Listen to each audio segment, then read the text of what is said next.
Oh my gosh, it's been a long time since I've heard that music. What is going down? Thor, Basement Boy, Banner, back. I don't know if I'm going to call this episode 140. I don't know if I'm just going to call it Basement Boy Banner 2.0. Obviously, there's no Brian. That's not Brian. That's Dennis. I'll introduce him in a second. But we're changing things up. Things are different. It's a new world. Honestly, it's been a long time since I've been here. If you've been watching the toy videos or anything I've been doing, I really appreciate that. But I've been wanting to bring Basement Boy Banner back for a couple months. And I reached out to Dennis. Dennis, when did I reach out to you first? Was it back in January? February? You mean for this visit? To talk about being my first guest on the review. Yeah, it's been a few months. I was kind of reaching out to people hoping that I could get on a podcast. You're the first person to say, "Hey, I got one. Let's do this." Well, I wanted to rerun things. So instead of the old format's out the window. Brian will be back. Brian will always be, he's in my heart always, and he'll always be part of the channel. But obviously things aren't the same. So we're not able to do the show the way we used to do it. And news isn't the same as it was. And honestly, I just don't feel like wanting to do the same show that I did for 5 years. So I wanted to switch it up, which is why I reached out to Dennis. Dennis is a creator. Dennis, how many books have you written, Dennis? So I've put out, as of May 1st of this year, 6 books. Yeah. And comic book? Yeah, and a graphic novel. So I've been working on comic books. It does include Weirdos, yeah. Okay, yeah. So 6. I mean, this is a guy who does things, right? I know some pretty cool people, and there's a lot of cool people out there. And like Dennis was saying, he wanted to be on a show, and he's looking for a platform to talk about his stuff, talk about him, and talk about things he loves, right? Which happens to be things I love, right? And that's what I want to turn Basement Boy Banner into for a while, is a platform for creators, as a platform for, photographers, for writers, for saber makers, for anybody who's doing anything cool. You want to come on this show and have a platform to talk about just yourself, what you do, how people can find you. Reach out to me, reach out to us. This is the plan going forward. So as long as the response is good and I have people to join me, like Dennis was so gracious to do this evening, we'll keep doing this. So Basement Boy Banner 2.0, Joe in the booth, Dennis in the second picture. I don't even know what I'm going to call this yet. And that's the wrong side. It's this side. Dude, you need to get your terminology down. Hey, it's a new world. It's a brave new world, and I'm still just trying to work manufacturing it, right? So, Dennis, it's good. It's good to see you, man. It's been a long time. God, I have not talked to you. God, the last time I saw you, I think was at a Comic-Con, like a comic book convention. We ran into each other. I want to say it was at the State Fair. So that would have been 2019 then. Yeah, 2019 it must have been then. FallCon or SpringCon? If you saw me at a comic convention in person, it was probably a decade ago, because that's what it feels like. Right? That 1 year does feel like it's taken 10. So that's the last time I saw you in person. Spider-Man, I mean, we'll talk about a lot of stuff. I want to talk about everything that you've been into, just like you in general. But how I know you and what one of the things I love most about you pre-pandemic was awesome for hire, right? You used to do the Spider-Man, you had Captain America, you had how many other costumes? Mr. Fantastic? Or is that a more recent? I got Mr. Fantastic. I got Mr. Fantastic. I got 2 couples officially married legally by Batman.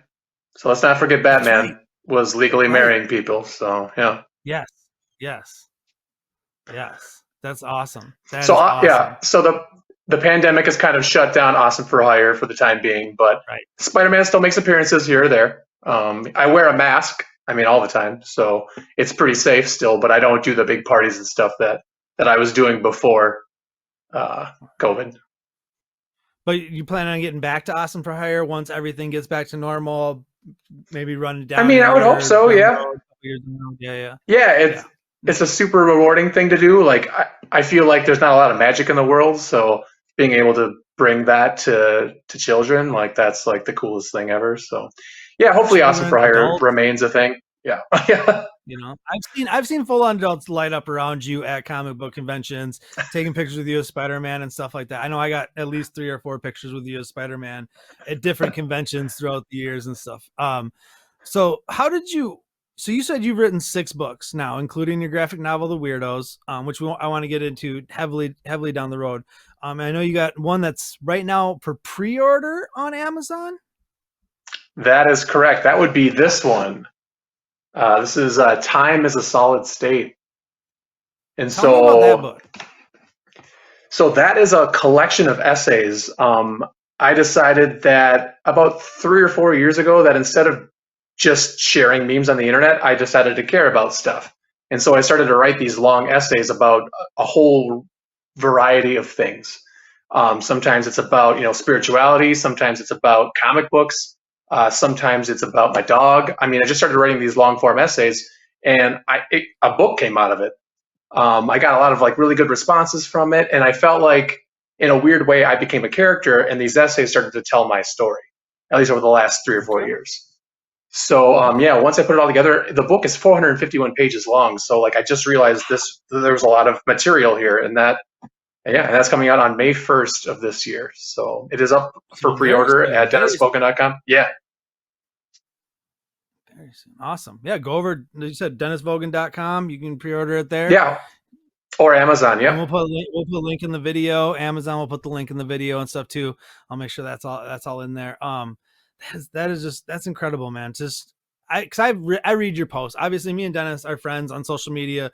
Obviously through the pandemic, that's all you have is friends through social media at this point, right? I mean, that's what I feel like. Because it's been so long since I've actually been in a room with like actual people that aren't my wife or my children or my parents.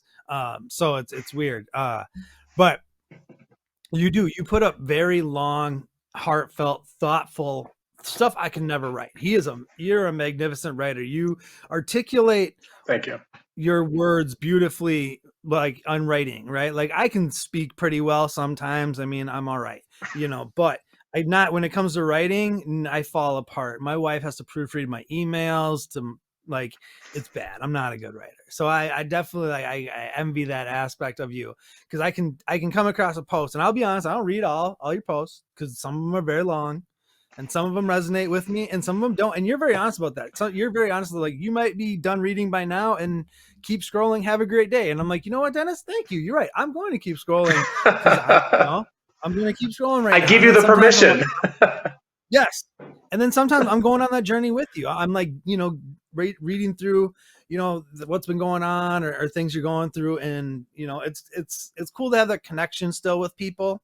And you're one of the few people who opens up yourself in a very vulnerable way on social media, but I feel like you're completely like insulated too at the same time. Like, you know what I mean? Like, cause you're very like, I don't know, self-aware, I think, of like the whole social media aspect of it all.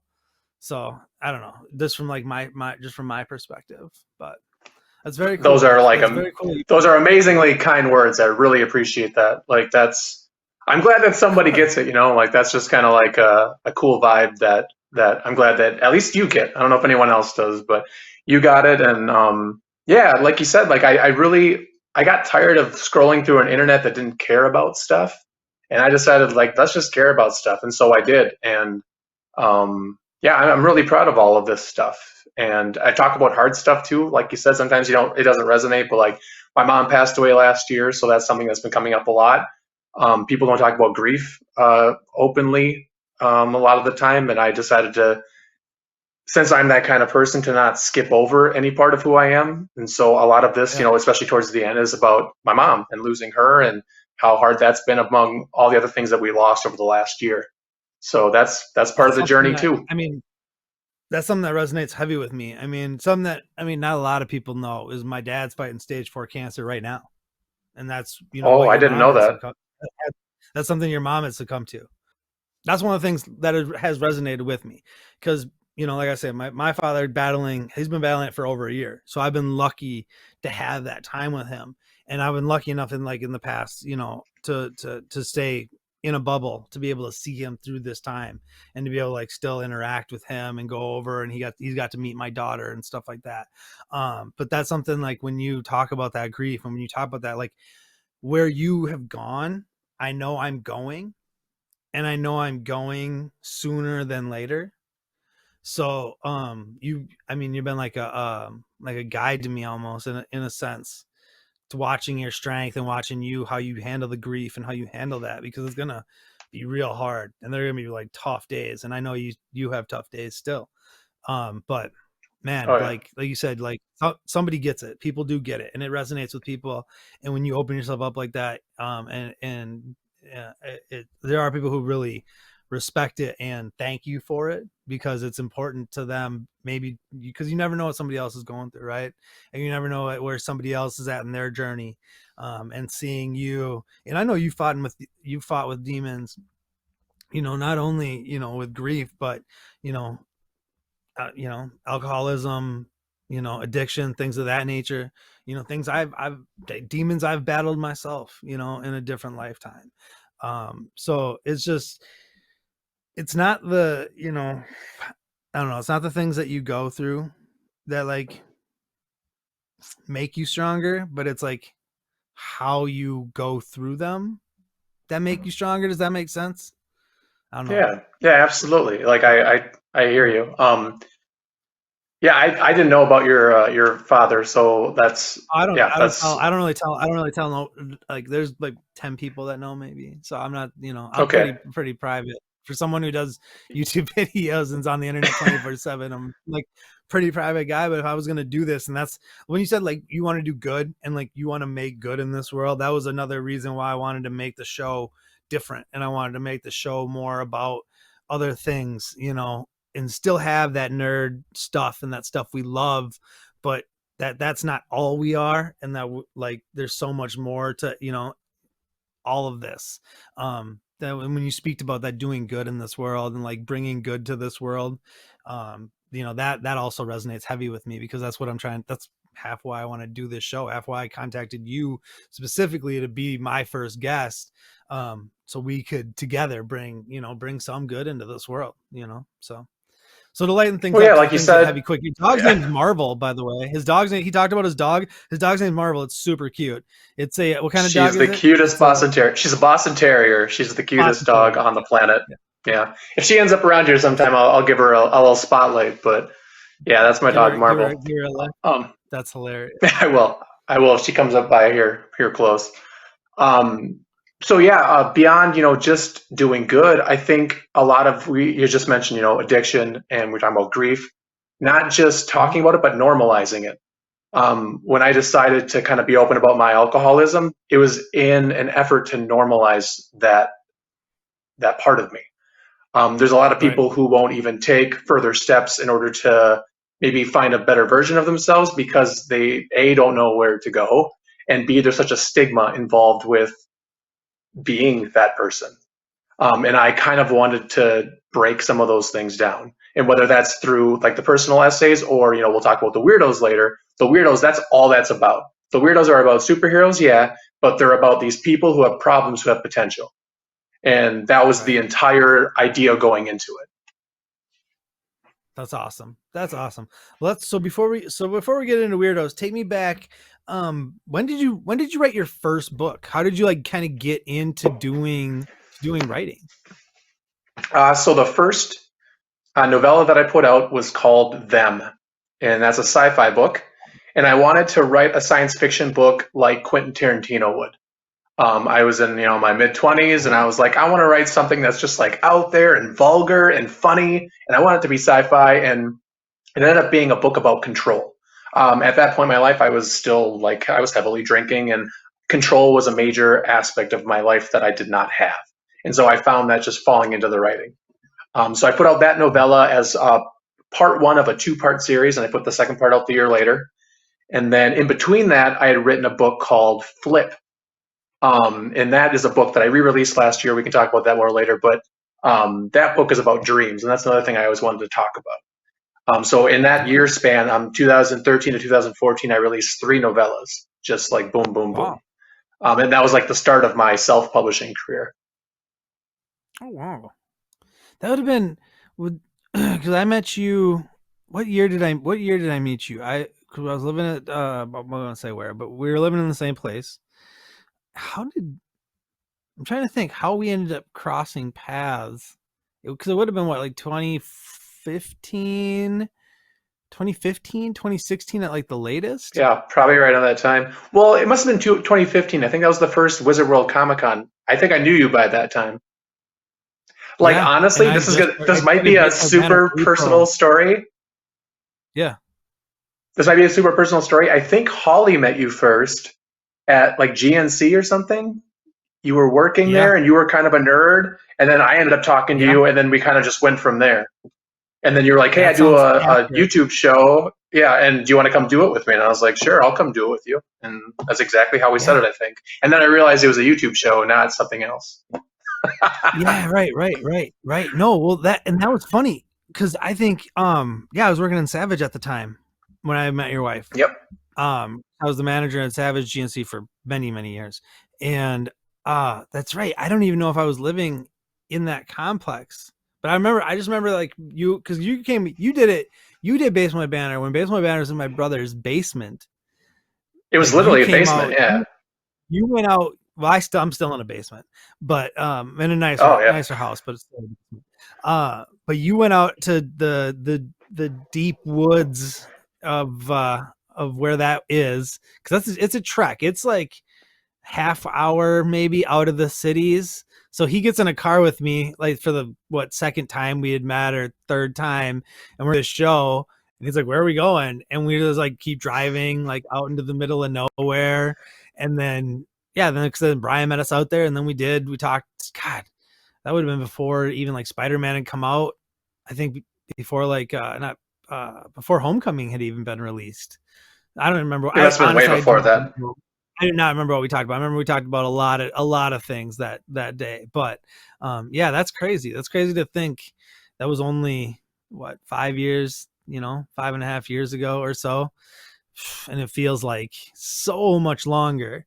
I'm sure Yeah. for you, like you said, I've seen you say, it just feels different nowadays versus when you were drinking in those days, right? Because they're just like, it feels different, right? Like when you're using and when you're like, and when you're going through those times, things are like, you remember things, like, at least speaking personally, but like they're blurry, right? Like you remember like the gists of things, but specifics get hazy at times for me. Now mine also have my days were also 10, 12 plus years. I mean, we're talking, a while, actually got 15, 7, a long time ago, 20 years ago almost. But, so my memory is hazy at best anyways. But even 10 years ago, my memory of those days would be just really hazy. Like I would remember very specifics. Like, and it happened even in my later 20s. I meet people and they'd be like, dude, you remember we did this thing? Or remember we went to this place? I'm like, nope. Like I kind of vaguely remember like you, but like the interaction you're speaking of or the events that you're talking about, I have zero recollection of, like absolute zero. Did you find after coming out of it that you had any like just blank spots in your memory? Yeah. The way that I always compare it, it was almost like I was always wearing colored glasses. So like everything I did, like I could see it, but it was kind of through a lens that wasn't clarity. You know what I mean? Like it was just a different color than it was supposed to be. That's kind of how I always saw it. I mean, my memory was not great throughout most of that time. But it also, I mean, I don't think there's a lot of like absolute blanks. I mean, now my memory is outstanding. Now it feels like I have a superpower. Now I remember where everything is and what everyone has done, and what time it is. All the things that a regular person should know. Time it But is, yeah, what day of the week it is. yeah, I'm Hey, on if you top know of what that. day of the week it is in this pandemic, you do have a superpower, because I I've lost absolutely do. track. I love track. If it's not, I just know it's a distance learning day, or it's not a distance learning day at this point. That's all I know. Well, But this week has been so how? all at school, Yeah, so we have no more distance learning as far as this household is nice, concerned right now, which is nice, fantastic. nice. The end is nigh, but it isn't here quite yet. So, speaking of, how is your wife and son doing? Well. Yeah, everyone's good. Great. Awesome. That is awesome. Because that's what I mean. I think that's one of the things that I've learned is the most important through, is just like that, like family, right? Like I was lucky enough to have an addition through the pandemic with my daughter and my son and now my wife. So everything feels like complete now. You know, I don't know. That's when like everything got like once she got home and everything kind of settled, that's when everything kind of felt like, okay, it's weird, but it's complete weird. You know what I mean? I don't know if that makes any Mhm. sense, but yeah. So the like you said, the pandemic's not all bad. It does bring, you know, it ebbs and flows, right? Absolutely. And I So actually think that it'll be one of those experiences that will connect people later on. It's going to be a yeah, weird comparison, but like, you know how everyone remembers where they were on 9/11 or back in the day, like when JFK was shot, everyone knows where they were, or the moon landing, yeah, to give a more positive example. I think that the pandemic will be a connector for a lot of people in the future. Like, what did you do okay, in 2020? It'll be like a okay, conversation starter at least. And I think it'll actually bring people together in the long run. It sounds like weird, but we don't really like experience things as a collective society much anymore, just because there's so many options for what we can experience. And this is something right, that we all had to do together. So I feel like it's okay. actually going to be a human being connector, even though right now it's kind of splitting us up. It has. It is fracturing at times, but you're right. There's hopefully a connectivity that comes out of it that would be nice to see. That'd be nice to see. So let's bring it back to you. Let's talk about the weirdos. Let's talk about that graphic novel. You have it. There it is. Bam. There we go. In Look at that. color, That gorgeous. How long did you write and draw and like create? Because I mean I followed you for a long time, and it seemed like you were working on this uh for a long time. So from the first issue to this graphic novel is about 2 years total. I was releasing them an issue at a time. The reason I wanted to do that is so I could start getting out to conventions and meeting people. So by the time that I put out a graphic novel, people actually knew who I was, and it worked out pretty well. So yeah, my very first convention, I had a black and white issue of the Flying Squirrel #1, and that's all I had. And I just started talking to people, and I started like gaining fans and mostly like friends. You know, not just people that wanted to read my work, but people who wanted to genuinely like follow what I was doing. So I started doing that. Like that was the summer of 2018. And so the next year I released two more issues, and then I released two more issues after that, and then that rolled around to 2020 when I finally colorized everything and put it into the Weirdos graphic novel. So it's a Okay, total of so then 5 issues. okay, 5 issues, and who are the weirdos? So the Weirdos, there are four characters in the Weirdos. The first one is the Flying Squirrel. His real name is Ashley Maypole. He's an alcoholic comic book writer, so I didn't venture too far outside my comfort zone in at least starting the character. People always ask, is it autobiographical? Kind of, but not really. Like he's got his own life. We just have similar issues, so he's the easiest for me to write. So he was the first, and the second character, the Sketch. She goes by the name of Axis, and she is at the beginning of her story, her girlfriend breaks up with her for a man, and she becomes very depressed. She goes to sleep for 8 months, and when she wakes up, she's a literal stick figure, and she has superpowers, and she has no idea why. So that's her. Yeah, it's very bizarre, but her grief turns her into something different. The third character is the Blue Ringer. His name is Mo. He has had the most blessed life, and he finds out that he has cancer. He's also a marine biologist, and he gets bit by an octopus who gives him octopus powers. And it also helps him fight his cancer, oddly enough. He thinks this octopus was sent by God, so there's a lot of faith based reasoning with Mo, which is something that I wanted to have in this collection of people because I feel like he gives a different point of view than the other three do. And then the last guy, his name is Das, and he's an intergalactic bartender. He's on a spaceship called the Space Bar, because that is the funniest pun that this brain can think of. And he has anger issues. And his uncle is this guy named the Green Wolf who ends up being the villain for the entire series. So those are the four main characters. And then what ends up happening is all four of them, through different ways, end up at a rehab facility called Lake Mary. And that's when they become the Weirdos, which is kind of like my messed up version of the Avengers. Right, right. That's when they all come together. They all come together. That's so awesome. Like I'm watching you put that all together and just following you, like I said, since this, all these years. It's just been really cool to watch it like take shape and then turn into what it is now. That gorgeous 5 issues put together in that book. Yeah. Where's that available at? So you can actually get it at most comic book shops in the Minneapolis area. So we got like, Issues Needed, Mind's Eye Comics, Hot Comics, Comic Book College, Source. It should be available at any of those stores. You can get it from DennisVogen.com.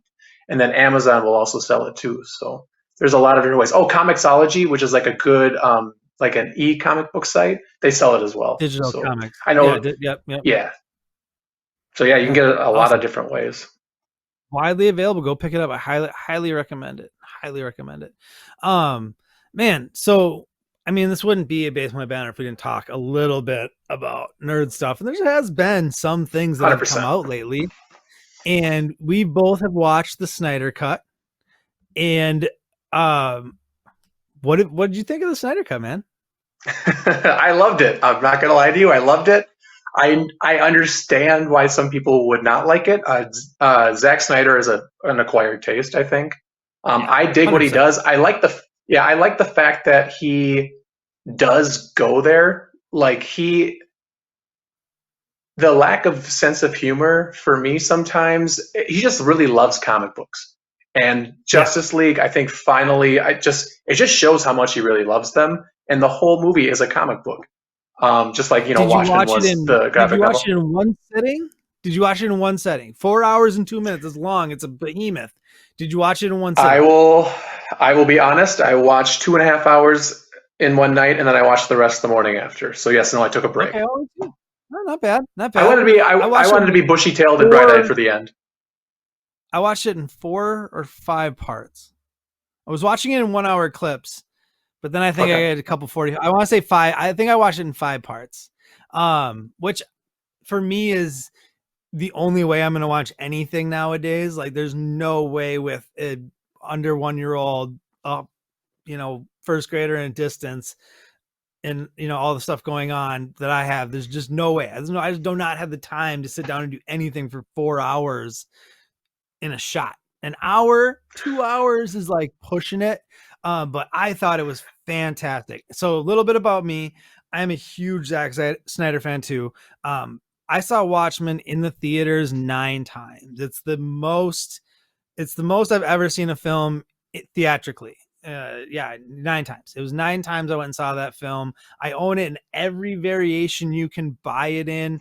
I do love the Snyderisms. Yeah, I love it. I love the Snyderisms. Like, I'm a big Snyderism guy. So the slow-mo, the music, it works for me. And it works for me every time he does it. And I don't really get tired of it. So it's like Michael Bay explosions, but it doesn't suck. I'm kidding. There's a place for Michael Bay explosions, just not in Transformers movies. But yeah, Snyder Cut, I loved it, man. I loved what he did. That movie made sense. Like, the first time I watched 2017 Justice League, knowing what I knew about it, I said, this movie doesn't make any sense. Like none of this makes sense.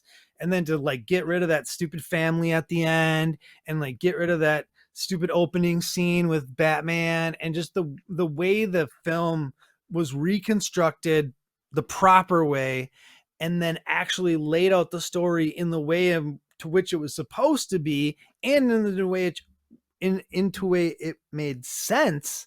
That was just like, for me, validation. Because honestly, I never thought this movie was going to get made. And then when they actually said they were going to do it, I was like, I didn't know what we were going to get, if you're really going to get the Snyder Cut, or if this was just going to be a pure cash grab. But they really let him do his thing without screwing with it. I mean, they screwed with David. Oh, it's a different film. But it's 100% different film.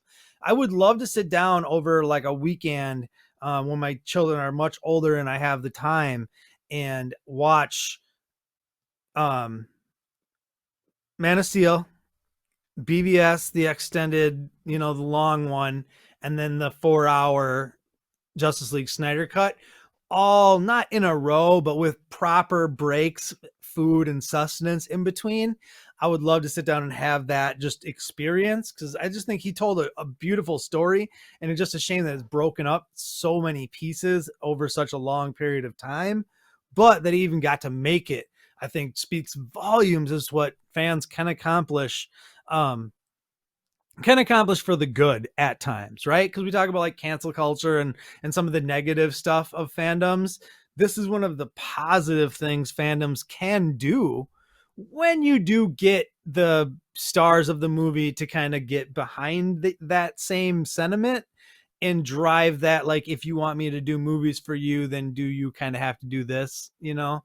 So there's a little bit of that to it too, but I'll take it, you know, I'll take it. So was there anything It's funny that you mentioned the extended cut. Yeah. Oh man, where are you go there? We haven't even really talked about what we liked about the movie. No. Sorry, no, go. Well, you just mentioned the extended version of Batman versus Superman, and I wanted to mention something that I talk about a lot. Almost every theatrical cut of the DC movies that have been put out have been not great, but every single extended cut that's been put out is fantastic. And so what I can't figure out is why not just release the extended cuts the way that they are into theaters? Like, I'm willing to sit through the theater, for another half hour as long as I get a movie that makes sense and that I love. And so all the extended cuts I ended up just loving, and I don't understand why the theatrical cuts are put out the way that they are. Is it because of some kind of like standard, like it's got to be 2 hours long or whatever? A 4-hour movie can only be shown X number of times in a movie theater in a day. A 2-hour movie can be shown X number of times. That's all it's about. It's literally, that is it. That is all they care about. If they could get the same number of showings and make the same money, they wouldn't care if it was 2 hours or 6 hours. But then pull an Avengers Infinity War and Endgame then. You know what I mean? That could have been a 4-hour long movie, but instead they cut it into 2 pieces. They could have easily done that. Justice League was originally supposed to be 2. It was supposed to be part 1, part 2. Have you heard some of the stuff for like if he did a part 3, what was going to happen? Have you heard any of it? Like, so I actually heard that the whole thing was supposed to be a 5-parter. So it was supposed to be Man of Steel, and then Batman versus Superman, and then 3 Justice League parts. So I don't know if this 4-hour cut was supposed to be just part 1, or if this is supposed to be part 1 and 2. I think just part 1. But I heard that in the last movie, if it ever were to get made, which I don't think it will, but that's a different discussion for a different day. Superman and Lois's son, who doesn't have superpowers, becomes Batman. Love it. I read all the same stuff you did. Yeah. He's got some crazy ideas, but we run in the same circle. For sure. We were talking about beforehand, like not only do we both love comic stuff, but we're both like into toys and collectibles. We're both in a group in Minnesota called the Minnesota Toy Posse. Obviously I'm huge into toys and collectibles. Dennis is also massively into the same things. So we just have a lot of similar loves of stuff of that nature. Speaking of good comic book stuff, Falcon and the Winter Soldier. Didn't know what to expect, coming off the heels of WandaVision, and how much I liked that show. I figured this was going to be different. I just didn't want it to be like no story and all action, whereas WandaVision I thought was a lot of story and a little action, which I liked. But no, this Falcon and the Winter Soldier seems to be a nice blend of the two, and I love how we're getting into the psyche of Sam and the psyche of Bucky, where they are now. Yeah, it's very cool. Very cool. Oh yeah, I really dug Falcon and the Winter Soldier. I thought it was fantastic. I think that kind of like all the Marvel films have like their directorial imprints. I think the series we're going to see have the same kind of same kind of like vibe. So different genres for every series, I think. What I can't get over, and this goes to like with The Mandalorian as well, like every time I watch an episode, I'm like, how is this TV? I mean, it's cinematic. Like it's watching a film every single week. It blows my mind. That's when we first talked. You and me first talked shortly after The Mandalorian season 2 wrap, because I remember you telling me, yes, I'll come on, but we have to talk Mandalorian. And I was like, yeah, for sure. Like just wrapped. And I was like, I'm going to get this thing back up and running in like a month. So yeah, we can do that. 3 months later, here we sit. Let's talk about some Mandalorian since you brought it up. And I love the show. I don't know if you watched the Mega Mando video over on the channel, but go check it out after you're done watching this.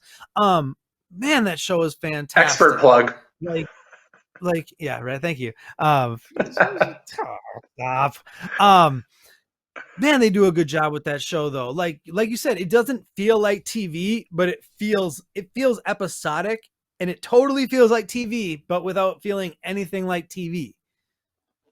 I don't understand it. I'm also glad because earlier in the episode, I was talking about how we don't have a lot of experiences like as a large group. But by Disney going back to the format of releasing one episode a week, we're back to those water cooler shows. And that's something I appreciate a lot too, because we're all on the same page. When Netflix puts out a series for you to binge, we are all on different pages. So very frequently, I'll be watching a show, right? And I'll finish it and I'll tell my friend Steve, like, Steve, you got to check this out. And then 4 months later, he catches up and I'm already way done with this show. Like, I don't want to talk about it anymore. And I feel like we're doing that a lot now with, so like with the Disney Plus shows, we're all on the same page. So week after week, I go into work and I talk with the guys or girls who are watching the show too. And we can, have these moments like I did when I watched Lost back in 2005.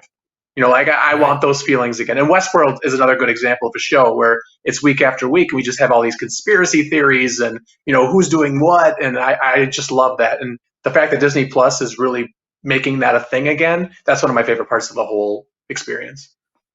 I do enjoy that as well. I love how some people are like, I want to binge it. And I'm like, I get that, but like savoring that, looking forward to Fridays, and like my son running to me like, new Mandalorian, new WandaVision, new this. And then that's something we can do as a family too.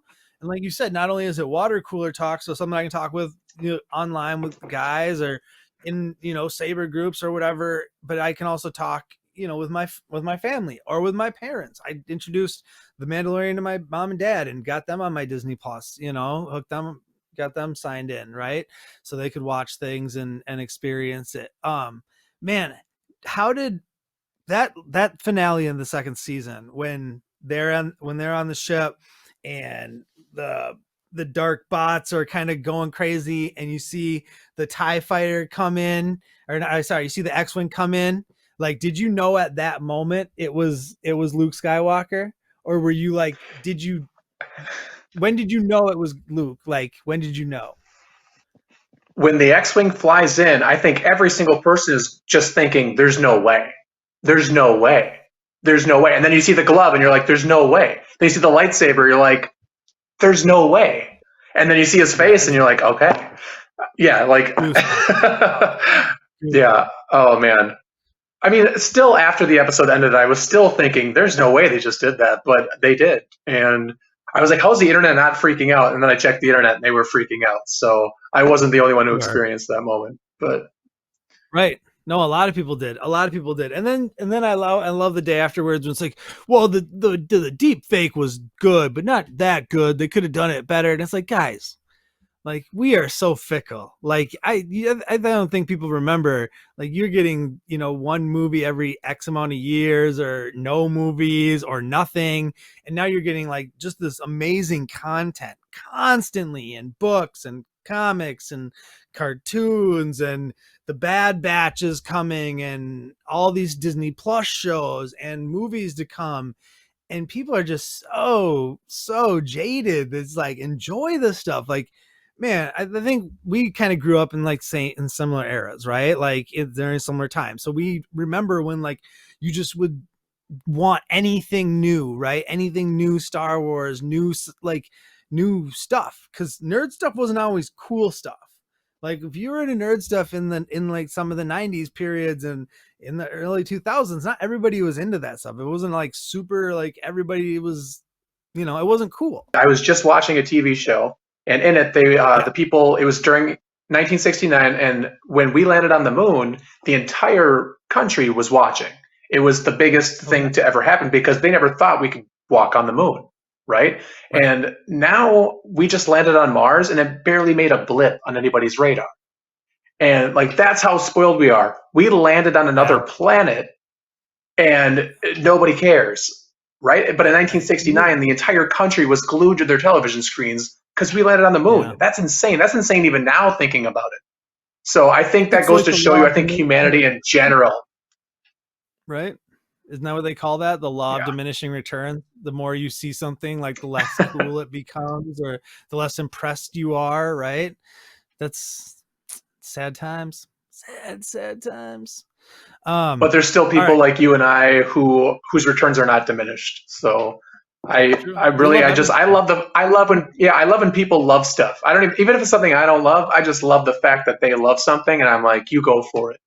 So I think we can keep returning. I don't like. I rarely watch something and I'm like, that wasn't good. I don't like that. And even if I don't like it, I'm not gonna like jump on like whoever made it, because I know how many people go into making something. Like I know what it takes to make something, and nobody sets out with the intention of making something bad. Nobody ever has set out with that intention. I'm gonna make the worst thing possible. So when I see some people like dump on other people's stuff, and this can go into so many different realms, but man, lighten up a little bit. Like a little more of my positivity could go a long way, and just be nicer, because it doesn't cost you anything to just be a little nicer. And honestly, this stuff is fun. It's supposed to be fun. Have fun with it. Like, don't take it so seriously all the time, because it's, I mean, at the end of the day, I mean, it's comic books and like lightsabers, and I mean, let's perspective, right? Perspective. Dennis 100%, Vogen, yeah. I just want to thank you, man, for helping me and doing this with me, and joining me for this journey. It's been a pleasure. Let the people know where they can find you and where they can find your stuff one last time. So you can find me. Oh, I see my little. That's cool. It says my name, and so at Dennis Vogen on Instagram and on Twitter. I'm on Facebook at Dennis Vogen and Sleeping Kitty Productions, which is like the name of my production company that I put all of my stuff out.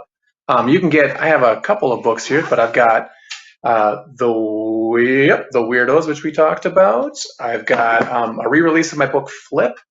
I've got this book Thea that I put out. I've got another book coming out on May 1st, which we talked about, called Time is a Solid State. It's my essays from the last 3 to 4 years. They're all available at DennisVogen.com, which is actually my name.com, and Amazon as well. So you can find me there, and you can follow me on social media. Yeah, go check his stuff out. He's definitely worth a follow. He's puts out some awesome stuff. Go support him. Go check out his stuff. You know where to find us. You know where to find me. Thor, Baseball Banter. We're back, baby. We're back. Let me know what you think. If you want to be a guest, come hit me up. If you want to be on here, if you want to be in Dennis's spot, you want to be in the hot seat, and I'm gonna yell at again for love, whatever. Like, share, subscribe. Deuces, Joe in the booth. Take us out. I don't even know what we're taking us out to.